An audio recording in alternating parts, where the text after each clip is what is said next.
follow. Yeah. Since morning, the guy not be himself. So tell her make him so that saying get locked in for leg. Say na for the other that one will be another different.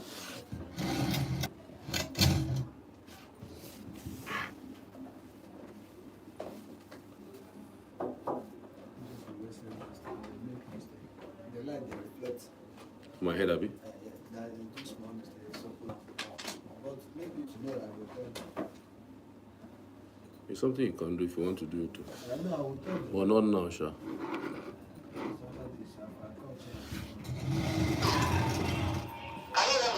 Ah. I don't even remember to put this in. Full surf.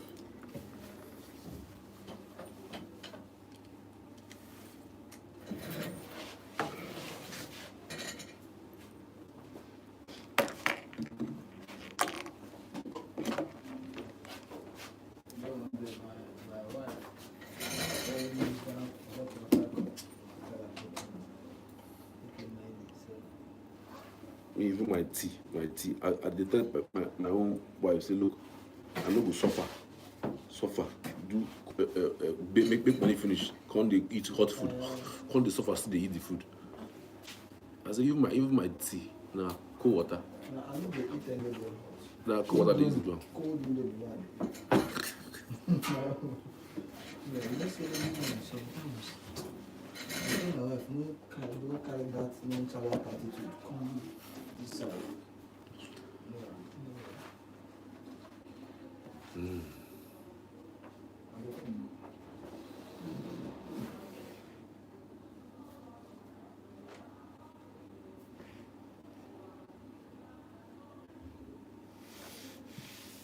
Welcome to the top 5 stories today. Of course, it is Monday, the 28th of April, 2025. I'm Charles Pius. Hope you're good. On this show, we bring you the top 5 trending stories of the day and give you the rare opportunity to call into the studio to share your thoughts live. The numbers, of course, will be showing on your screen, just in case you want to be part of it. It's plus 235-912-520-7370. That is plus 234-912-520-7370. You can also reach us our social media handles showing on your screen right now. That's at Signature TV News. Wherever you are in, whether it's on YouTube, whether you're on Instagram, or of course Facebook, would be there waiting for your thoughts. All right, let's have your voice heard on every of the stories that we're putting out for you. All right, today. In the headlines today, PDP calls emergency meeting over defections. South Korea says North's confirmation of Russia troop deployment is admission of criminal acts. All the details in a moment.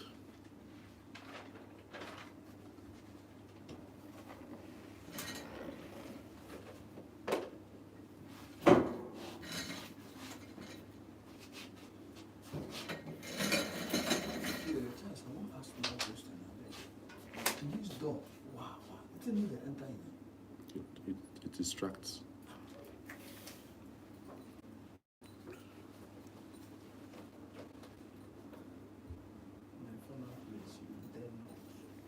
Yeah.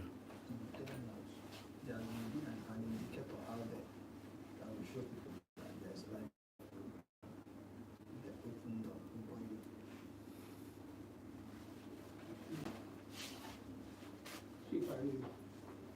Tomorrow is the out.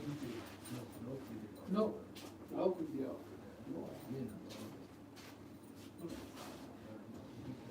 Okay. Can you go? Tomorrow.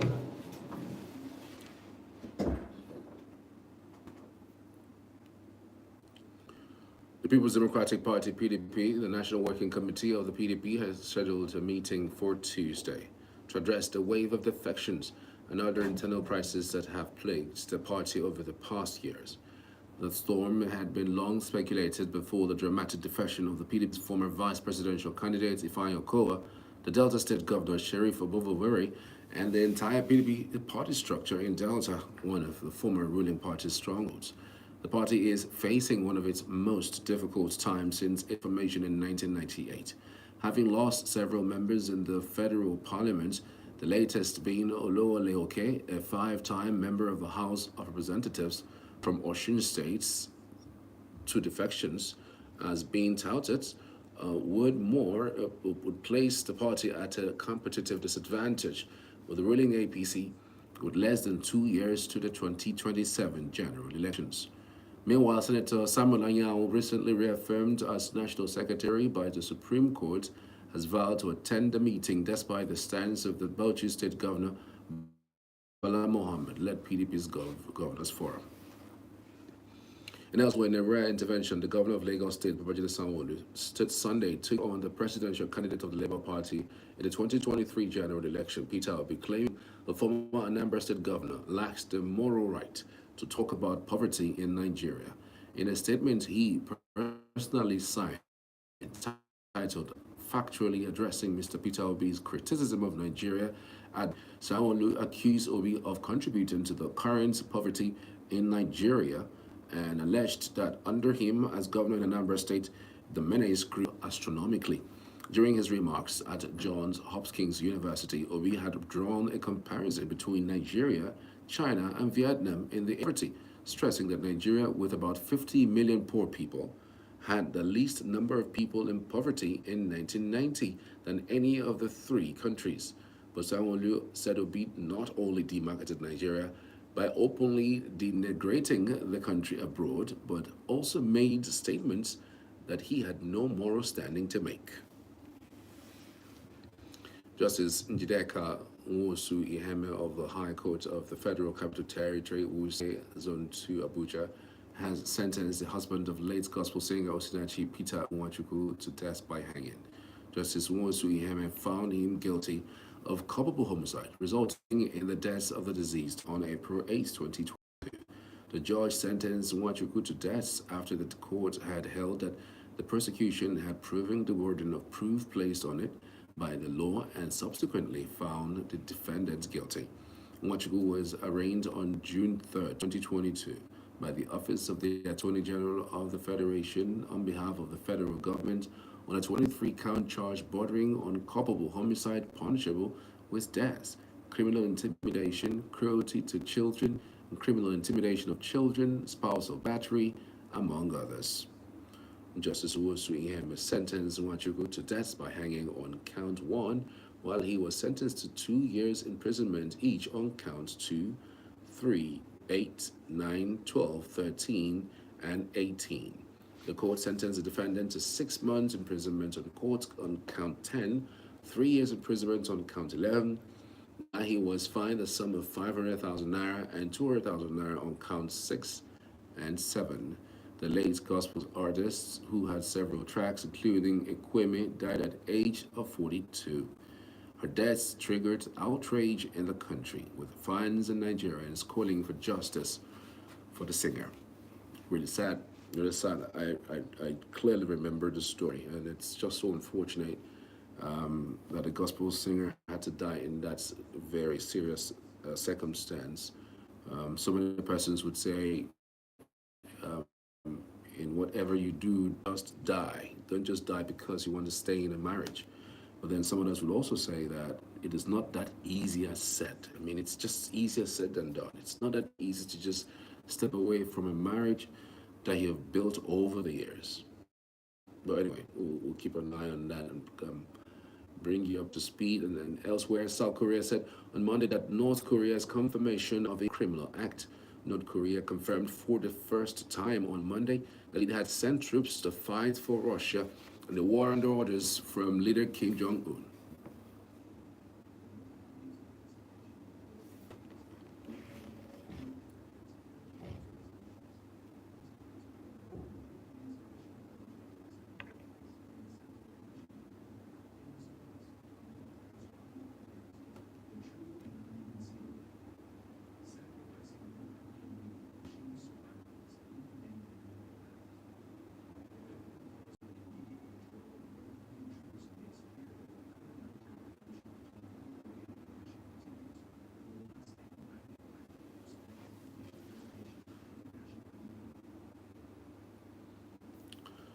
The South Korean government also condemned the North for the inhumane and immoral decision to send its young people to battle with the intention of propping up its regime.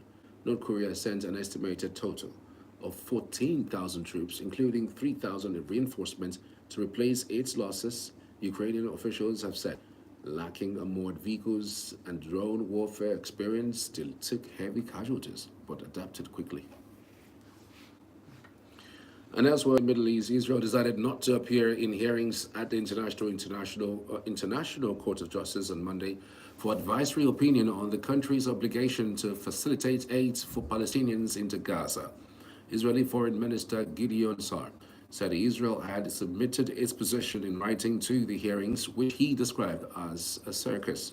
Speaking to journalists in Jerusalem, Sa'ar said that the court was being politicized while the UN was failing to root out employees of its Palestinian Refugees Agency, UNRWA, who are members of Gaza militant groups.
And so those are the top 5 stories of the day. So it's about time for you to call into the studio and let's have your say on any of the stories so far. We'll go on a short break. When we return, the phone line will be officially opened. Do stay with us.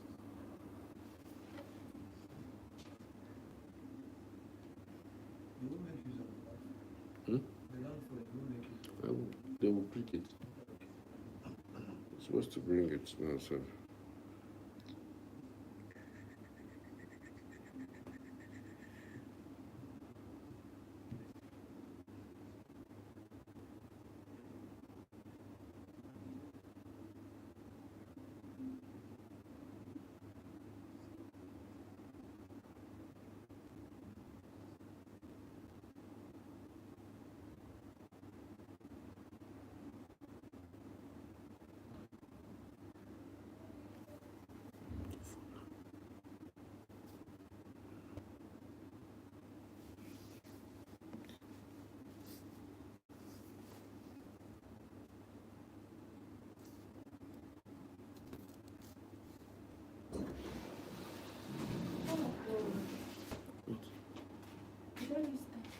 What's up? Is there a problem? No, I said, go. You're going to breathe. Because I wasted time to bring this to you. What did you waste time? I mean, help us with microphone. Second mic. Wow, I'm just thinking this. Sorry? What is it for? It's for studio now. Studio, other programs that they are trying to create.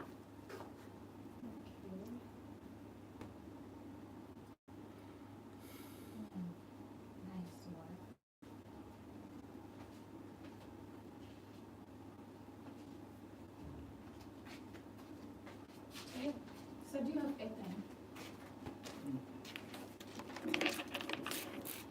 Oh, okay. Yeah, but we're going to use anyway. You have it for end up.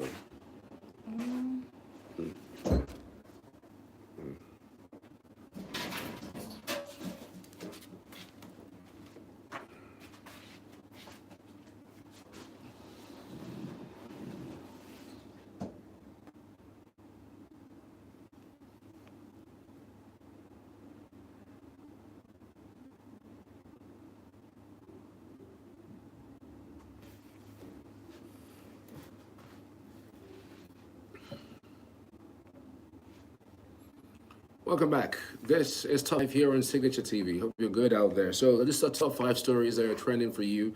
Even though there are other stories, but these are the top 5 stories that